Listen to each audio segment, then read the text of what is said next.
Hey everyone, welcome to WellnessVerse. I'm Heyman and I'm so happy to have you here. I hope you all are doing well. And I had meant to do this reading a long time back, but it just kept getting postponed. But here it is. So I wanted to talk about why relationships fail, and I wanted to do this video because it is something personal to me, and I've also seen in my own life as well as what I've observed around me. And since growing up as well, how relationships have been constantly failing, and this is something that people are going through and not addressing or speaking about. And yeah, let's just dive in and see why relationships fail. So, again, before I start the topic itself, I would like to go back and see how relationships have evolved over time. In the past, I don't know how much in the past, but yeah, in the like in former times, let's say, relationships were kind of forced upon us, and let's say in the primitive era, men were the protectors and women were the nurturers, and like women were only meant to cook and procreate and all of that. But over time, societies were formed and a family structure was created to continue generation forward. But then things have changed so much over time because there's been a lot of evolution, advancements in every aspect and area of our lives. Lifestyles have changed, comfort levels have changed, needs have changed. Security, what we knew back then, and what is now, uh, it's completely different. Initially, women would depend solely on men for protection and security and stability, but now women are much more independent financially, and they are also tougher and stronger and more independent in every way. So they don't really depend on anyone to take care of them, or for stability, or for security, or for protection, or finances. So the needs have completely changed. And financial independence mainly has uh, made this drastic and dramatic change, which has happened gradually, obviously, over centuries. But yeah, it has done a major shift on humanity. Um, so women are much more self-reliant now, and like I said earlier, men were labeled protectors, and they were not someone who were in touch with their feelings or emotions. They were predominantly in their masculine energy, and women were nurturers, and so therefore they were predominantly in their feminine energy. Awareness was very less back then, and so no one knew that feminine and masculine qualities exist with both genders, irrespective of the gender. So both genders have um, feminine and masculine qualities. But this was something that we were not aware of. So awareness has changed towards all of this, and we have now understood and accepted that we can feel protective, we can protect, we can nurture, we can care, we can be compassionate, caring, we can be intuitive, we can be logical, we can be practical, we can be structured. So all of the qualities that are a combination of the feminine and masculine qualities.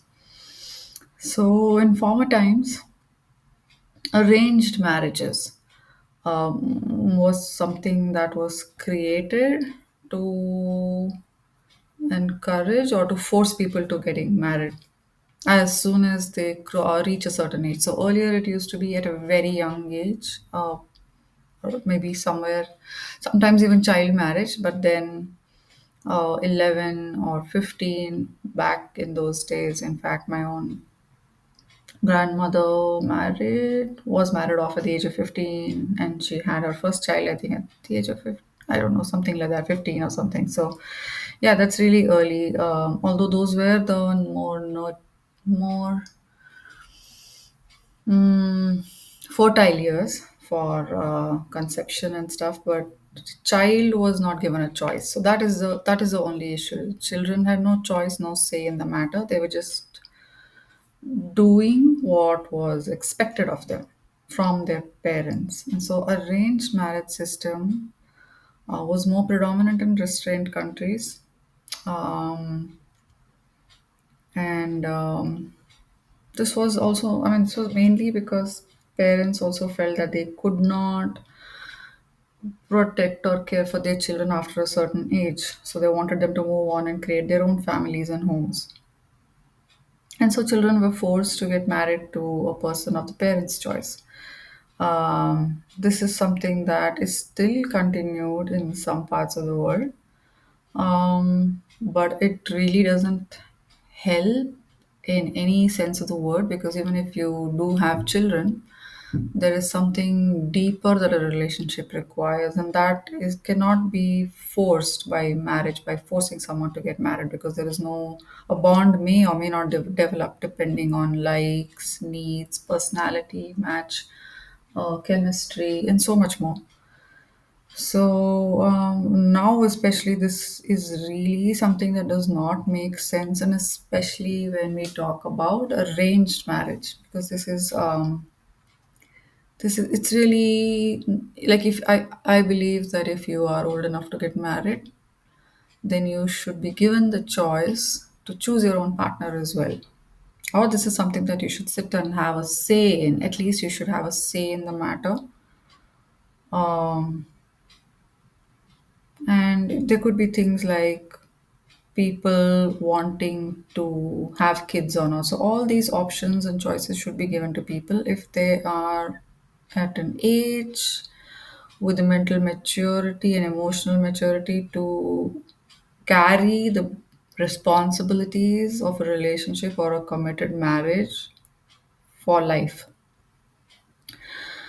So, yeah, with all of that, because I mean, marriage requires not just marrying a person, but there's also their friends, their families that are involved, and so a lot goes into all of that. You need to get along with that person, you need to tolerate that person as well, and their friends and family. So that does affect, and it can affect and influence the marriage as well. um and in former times as well, when arranged marriages were happening, women were not allowed to work. They were told to just be homemakers or take care of the home, or yeah, just have children and take care of all the home needs. um, but now, of course, that's so different. I mean, women, because of the increased awareness and educational, um, what do you call that, degrees and qualifications that women have as well. Obviously, they would like to pursue their own careers and their own choices in life. And women demand equal respect now in any field, whether it's home or work.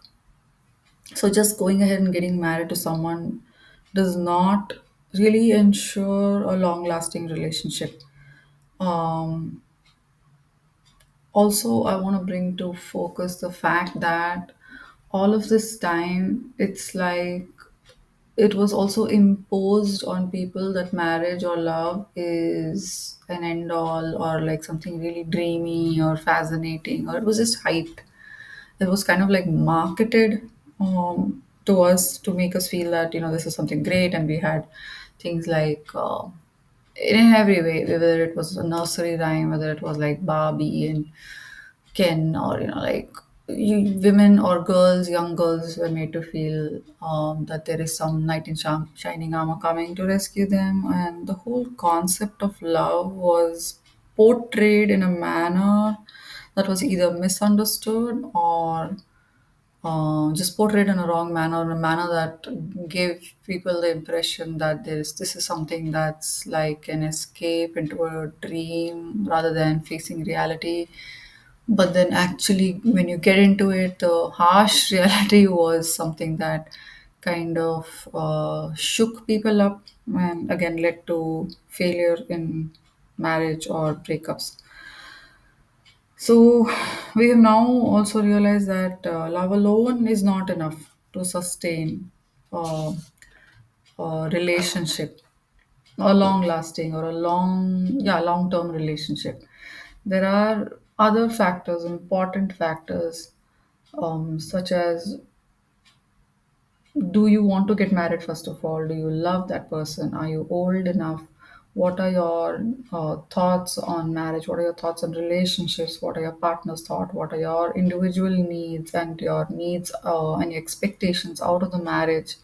And can you tolerate each other? Do you have chemistry? Is there attraction? Is there trust, respect, etc.? These are all the basics that are required in a marriage to keep two people together.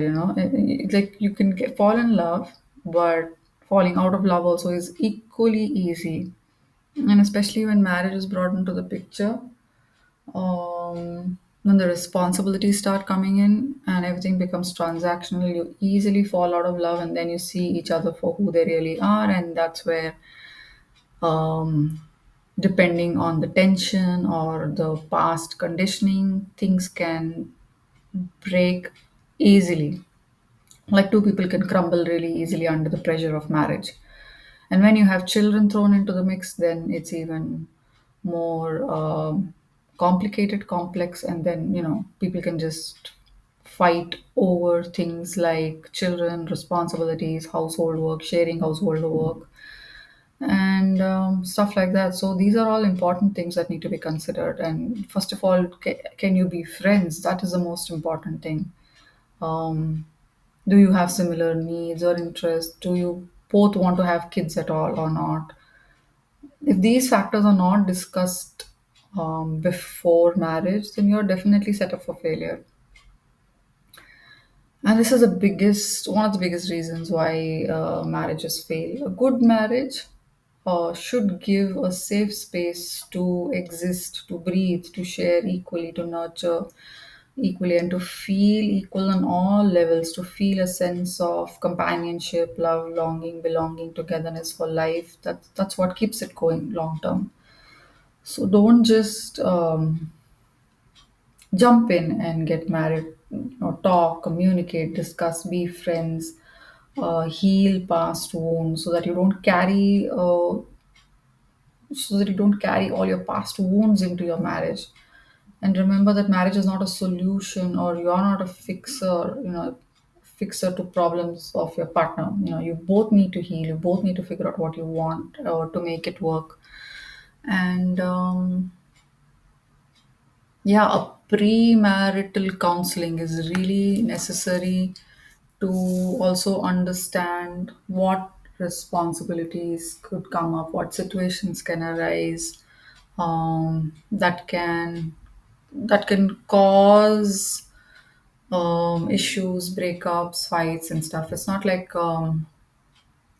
if you're two perfect people, you will not fight. If it's not about being perfect, it's not about not fighting, because fights and arguments are important, but you should be at a situation where you're emotionally mature to be able to agree to disagree, or to know that you can have healthy arguments as long as your boundaries are maintained, as long as you don't get abusive, as long as you don't hurt each other, or become like you're two people on opposite teams. Because what happens is, you're not related by blood, so you may end up fighting over things like, if you're from a different religion or a different caste or a different language or a different country, then these are things that come up definitely later, and become causes of contention or fight or arguments or disputes. And then the love is completely lost. It's gone, and then you're just fighting.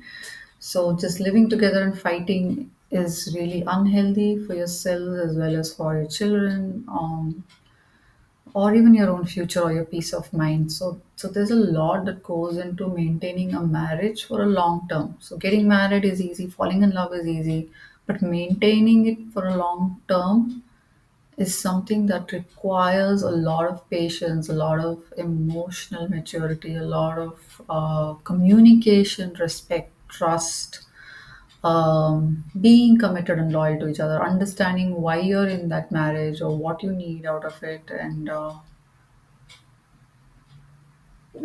just understanding why you both need to be loyal to each other. Sometimes people don't even understand that. They feel that it's okay to be married and then continue being independent. So it depends on your individual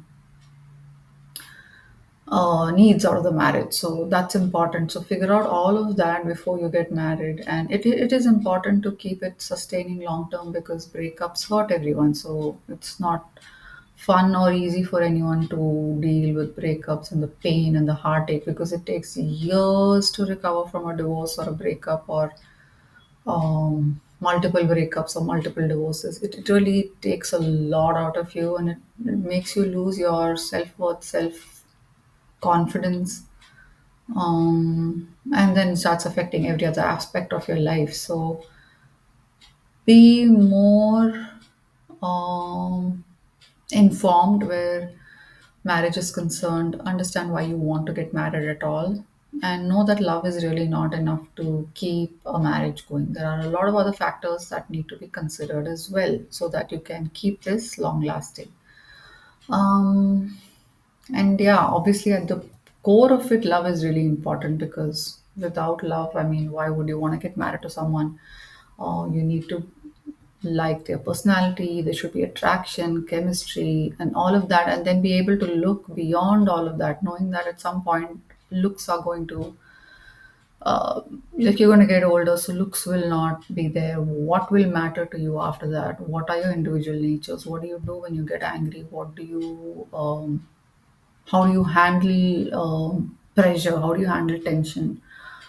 Things like that, because this is not a blood relation, but it is something that is very delicate, like a thread. It can break easily. So, and with the number of divorce rates now, which are unfortunately not mentioned anywhere, it's the numbers are all wrong. It's really different numbers everywhere. So it's underplayed, under portrayed, and know that you don't have to get married as well. If you feel that you are okay to be alone, you should be able to make that choice. You should be able to make a choice whether you want to get married or not. And even if you're in a marriage and you feel that you somehow got into it for the wrong reasons or whatever and it's not working out, it should be your choice as well to be able to walk out of it, to for your own self-respect and for your sanity and for your peace of mind. So all of these things are really something that you should consider, as well as have a lot of support from the important people in your life, whether it's parents or siblings or friends or colleagues, your important and close network. You need a lot of support um, through any relationship, friendship, marriage. Never ditch your friends or lose your friendships, especially childhood friendships, if they're good ones, especially, and you can trust them. Never lose them because you need their support for the rest of your life, if, as far as possible. If that's something that you can maintain, that will help you learn and grow and help you sustain and feel supported as well through your relationships. So I hope this video helped you. Do let me know if you have any comments on this topic or if there's anything that you would like to share as well. And if you liked it, do like, share, and subscribe. Thank you.